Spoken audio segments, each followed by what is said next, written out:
ഇത് വളരെ വ്യത്യസ്തമായ ഒരു തോരനുമായിട്ടാണ് ഞാനിവിടെ വന്നിരിക്കുന്നത്. മുംബൈയിൽ ഇതിന് മുള്ളങ്കി എന്ന് പറയും. അതിൻ്റെ കിഴങ്ങ് വളരെ നീളമായിട്ട് വെളുത്തിട്ടാണ്. കടുക് പൊട്ടിച്ച് ജീരകവും ചേർത്ത് ഉള്ളിയും തക്കാളിയും വഴറ്റിയിട്ട് ആ കിഴങ്ങും കുറച്ച് വഴറ്റിയിട്ട് പിന്നെ ഇല ചേർത്ത് കൊടുക്കണം. ഉപ്പും മഞ്ഞൾ ഇട്ട് വേവിക്കുക. വളരെ നല്ല ടേസ്റ്റാണ്. ഇത് ഗ്യാസിനൊക്കെ നല്ലതാണ്. നാട്ടിലെന്തോ ഇതിന് പറയുമെന്ന് എനിക്കറിയില്ല. കുറച്ചൊന്ന് ആപ്പ് വെന്തതിന് ശേഷം നമുക്കിതിലേക്ക് തേങ്ങ ചേർത്ത് കൊടുക്കാം.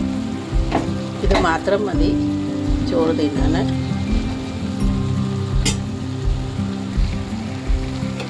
ഇതിലേക്ക് നമുക്ക് തേങ്ങ ചേർത്ത് കൊടുക്കാം.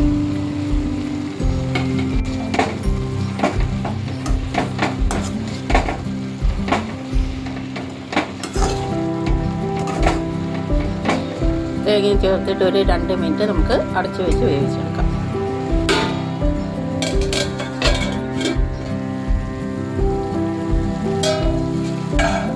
അങ്ങനെ വളരെ ടേസ്റ്റി ആയിട്ടുള്ള മുള്ളങ്കി ഭാജി ഇവിടെ റെഡി ആയിട്ടുണ്ട്. മലയാളത്തിൽ എന്തുവാ ഇതിന് പറയുന്നതെന്നൊന്ന് കമൻറ്റ് ചെയ്യണേ, എനിക്കറിയില്ല, അതുകൊണ്ടാണ്. അപ്പം വീണ്ടും ഒരു വീഡിയോ ആയിട്ട് കാണുന്നവരേക്കും എല്ലാവർക്കും ബൈ.